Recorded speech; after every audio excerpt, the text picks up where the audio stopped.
the first is, depending on how well you want to do, particularly if you're starting a company, you need to work super hard. So what does super hard mean? Well, when my brother and I were starting our first company, instead of getting an apartment, we just rented a small office and we slept on the couch.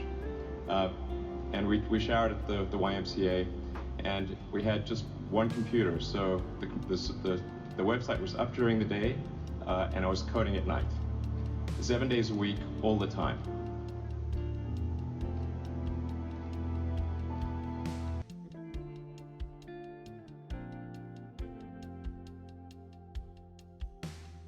Make sure that whatever you're doing is a great product or service. It has to be really great. And I go back to what I was saying earlier, where if you're a new company, I mean, unless it's like some new industry or new market that, if it's an untapped market, then you have more ability to, the standard is lower for your product or service. But if you're entering anything where there's an existing marketplace against large entrenched competitors, then your product or service needs to be much better than theirs. It can't be a little bit better, because then you put yourself in the shoes of the consumer and they say, why would you buy it as a consumer? You're always going to buy the trusted brand unless there's a big difference.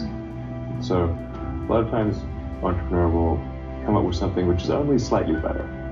And it's not, it can't just be slightly better. It's got to be a lot better.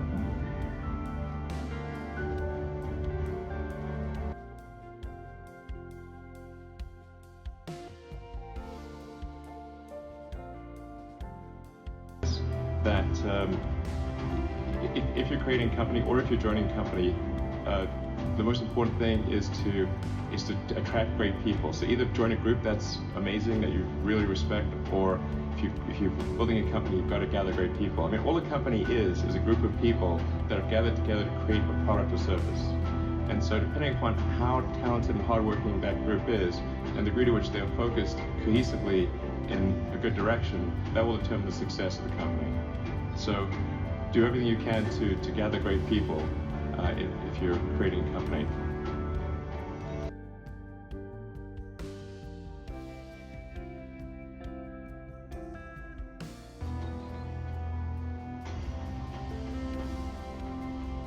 Then I'd say focus on signal over noise.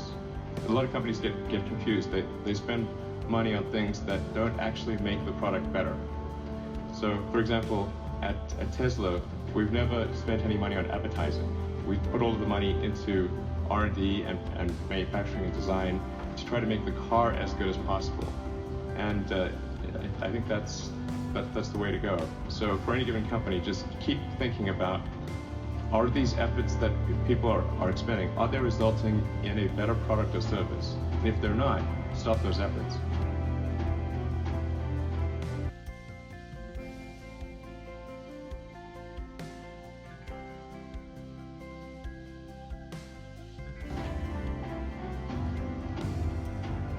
And then I think that the final thing I would encourage you to do is, now is the time to take risk.